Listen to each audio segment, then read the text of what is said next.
Which fish do we fillet first? This fish is so large, he ate that fish. And this is my yellowmouth grouper. Clearly, you can see the yellowmouth hanging out. I think we're gonna start with this mutton right here. Wanna start with the mutton snapper? Start with the mutton snapper. Look at how pretty he is. What a pretty fish. What's up, guys? My name's Amanda. My name is Emily. Welcome to our channel, Gale Force Twins. This is the final episode of our Yankee Capts fish brain, guys. Yankee Capts Pulley Ridge fishing trip. We spent 4 days and 3 nights, 100 miles into the Gulf of Mexico, fishing on an overnight headboat with 21 of you guys. It's been an amazing time. We've had so much fun. Pulley Ridge is one of the deepest photosynthetic reefs, which means it's extremely deep, but it still relies on the sunlight for its lifeline, essentially. Some of these fish were caught anywhere between 200 feet of water all the way up to 600 feet of water.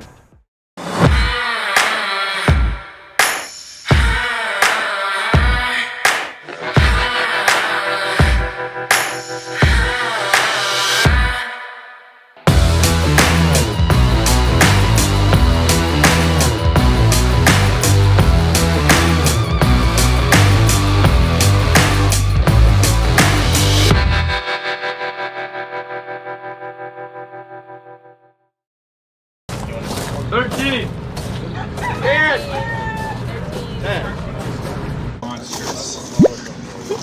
13. 32. 34. 34. 37. 34. 34. Not here.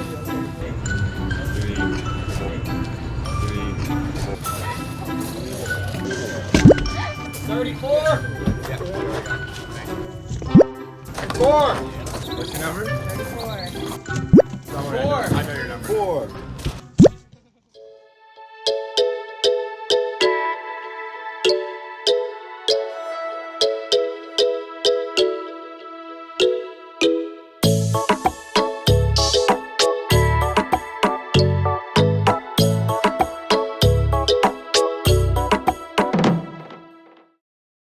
We got a lefty filleting over here. Most definitely. Most definitely a lefty. Beautiful mutton snapper. Getting the job done. Nice job, Emily. How many fish do you think you've filleted in your lifetime? A lot.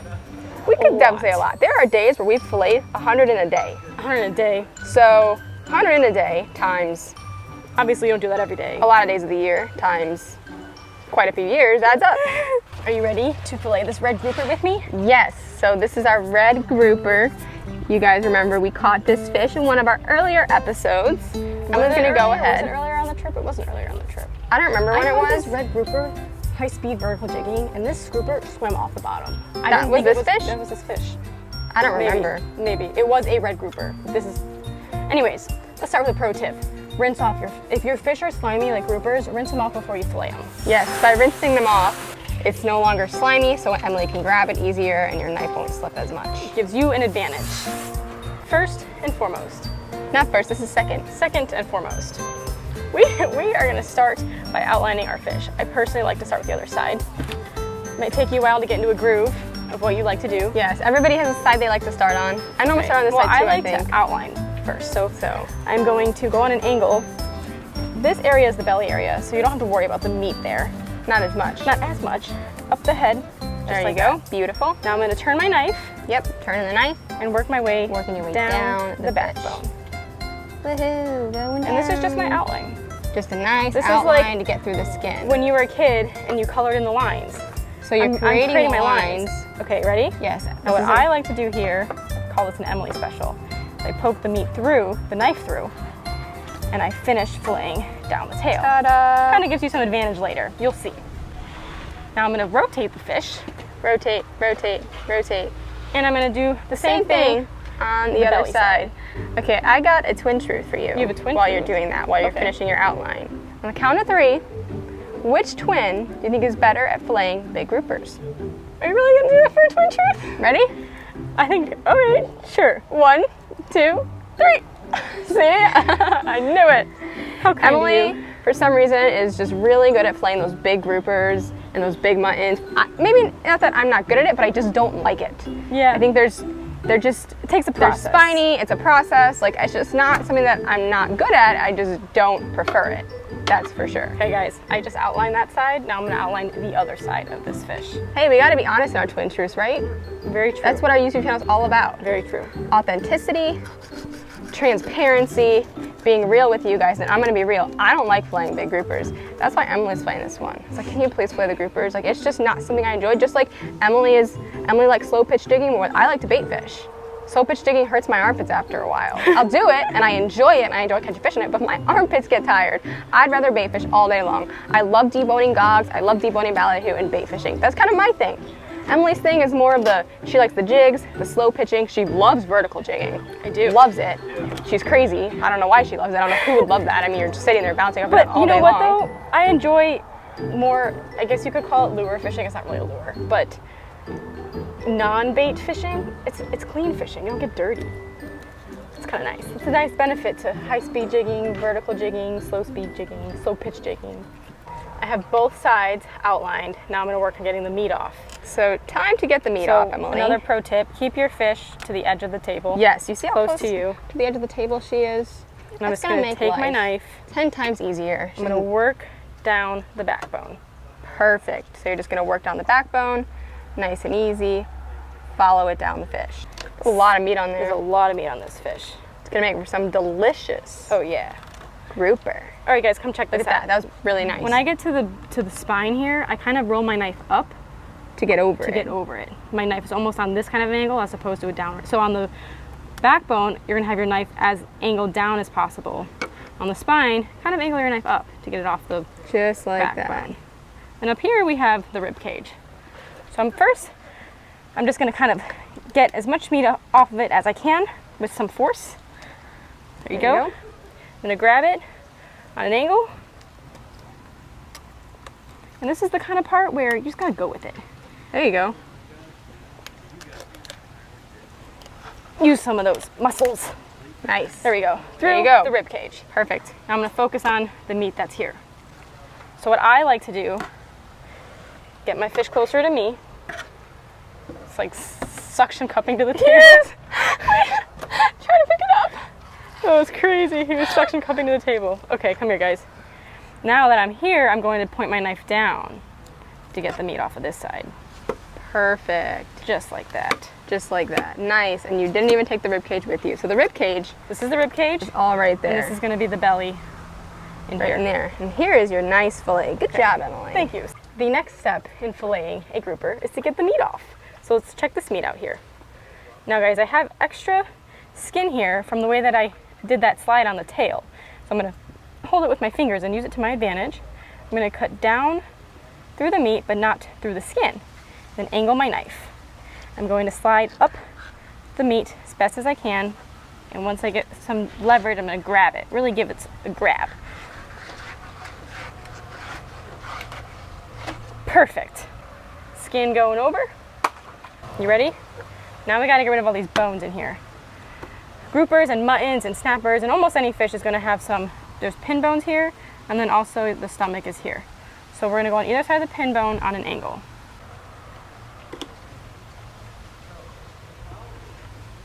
So we got the pin bones out. And then we're going to get the remainder of the stomach out, which is right here.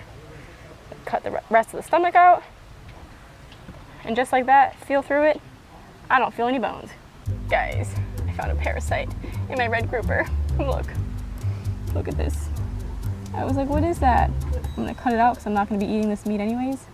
At least not this part of the meat. It's a worm inside the meat. Ew. Look at that. Is it crazy? That is gross. All right, I'm not gonna lie. Good chunk of this is going overboard. Over to the side. I'm just gonna cut the part out that the parasite was in. And I'm just gonna give it some extra. Probably not. Is there another one? Oh, it's another one. Holy cow. There's another one. See it? Right there? Yeah, we see it. All right. Maybe this whole fillet should go. Is that another one? No, That's the same one. This is depressing. This is so depressing. My red grouper has parasites. Circle of life. It's going back in the ocean. Time to fillet my cutest fish of the trip. My vermilion snapper, AKA a vermi. He's so cute and little compared to the rest of these guys. Okay, what pro tip do we have for this fish?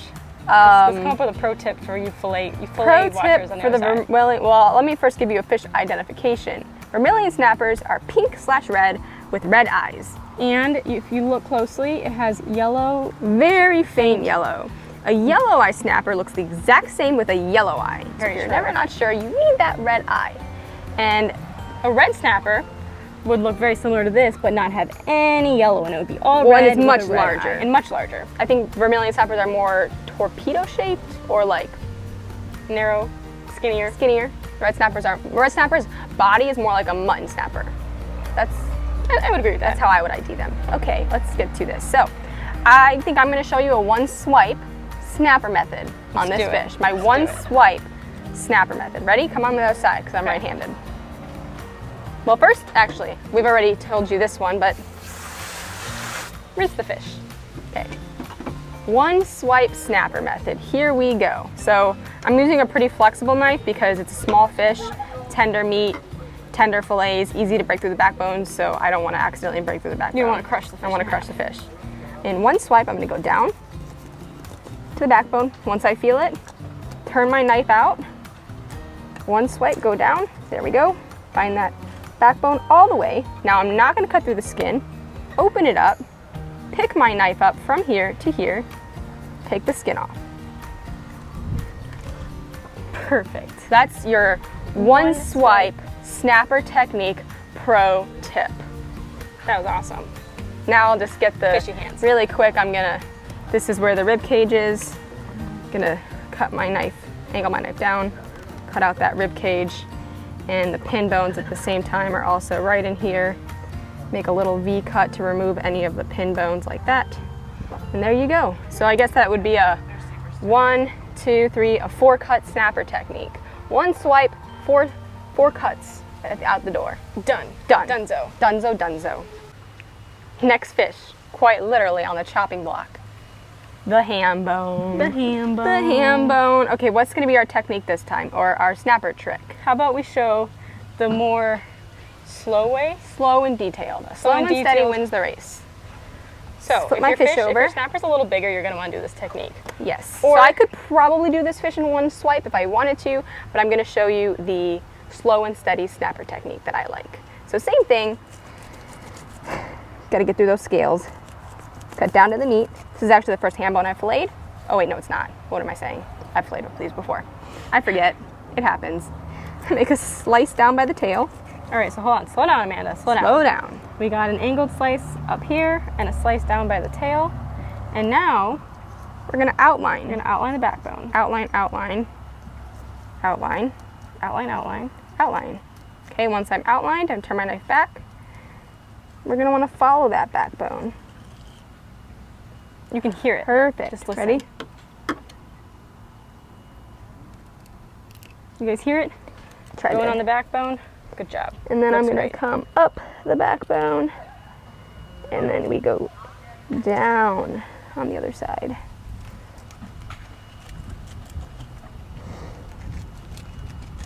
Like so. Okay, got all that. Good job. I'm gonna switch to my stiffer, heavier duty knife. Cut up the rib cage. Through the rib cage. That way I'm not damaging my nice, soft knife. That is the slow and steady snapper technique. So now we have to same skin it. details for skinning. I'm back to my, you can see this flexible knife. Flexible knife on the skin. Grab the skin with your hand. Slide away from you. Ta-da! Ta-da! Next step, same thing. Gonna cut the rib cage out and V-slice the pin bones. There's your ham bone. So that is your slow and steady snapper technique. Dun, dun, dun, dun, dun. The biggest fish of the trip. The snowy grouper. Can you get him up? 2, 1. Now, Today's pro tip on the snowy grouper. We're pretty excited to show you. Emily, what is it? Grouper cheeks. Haha! You ready? Let me clean this off for a minute. Are you ready for the grouper cheeks? Yes, how are you gonna do the grouper cheeks? Okay, let's check this out, you guys. So this is the gill plate here, and the meat goes from this portion to maybe this circle that I'm creating. It's an entire circle. It's entire circle. And this is my softer Victorinox knife. Look at how soft that is. Nice and soft. Now, what I'm gonna do, I'm going to start cutting from this side, and I'm gonna make somewhat of a circled angle. Perfect. Perfect. Okay, now that I get to here, I'm going to stop, flip this up, and I'm going to slice Towards against the the skin. meat onto the skin, but not break through the skin. Once I have it free, I'm going to take my fingers, I don't think it's free yet, there we go. I'm going to peel it off. right off. Just like There that. is, that's like, look at it, it's the size of my palm. Now grouper cheeks are delicious. So here's one grouper cheek. Here's the second grouper cheek. And these are great, make great appetizers. And if you're like us and you caught 6 groupers, you can get a whole meal out of grouper cheeks. Here's the rest of the grouper cheeks. Here's the grouper cheek bag. Let's take a look. Got a bunch of grouper cheeks in there. Pro tip number, Lost count. lost count. Here's my tuna fillet. I just filleted the tuna, took some time. I'm gonna show you how I like to skin a tuna. Now there's obviously several different ways. One of my favorite ways is to steak it. Ta-da! So I cut straight down to the skin, turn my knife, and follow that skin all the way down. Perfect. So one piece, and the But best part is, notice how she went down the center. I have another handle. I have a skin handle on this side. I can just finish it up like this. So I like to do my tunas In halves. in basically. halves or in steaks because I could grab it from here, which there's nothing wrong with that, and work up the fish and the meat. But I feel like when you do it like this, sometimes there's so much meat that it gets tough. Did miss a little piece. So that's why I like to Split it in two. split it in twos. Simplify the Gives job. you a nice little steak and you're ready to go. Thanks so much for watching on our journey to Pulley Ridge on the Yankee Capts. We hope you enjoyed this series because we certainly had a ton of fun fishing and filming it for you guys. Thanks so much for those of you that came on this trip with us. We're so appreciative that you all came, and we might maybe have secret plans to host another trip coming up soon. So stay tuned. Wait. If you want an opportunity to come fish with us at Pulley Ridge again, subscribe to our mailing list, galeforcefishing.com/subscribe. You will get first chance opportunity to book if you're on our mailing list. Same applies for gear restocks and any updates or new things that are going on our website or with our company. You guys find out first before we post to social media. So you get a priority if you're on the mailing list. Thanks so much for watching, guys. Make sure you follow Gale Force Twins on Facebook, Instagram, and YouTube.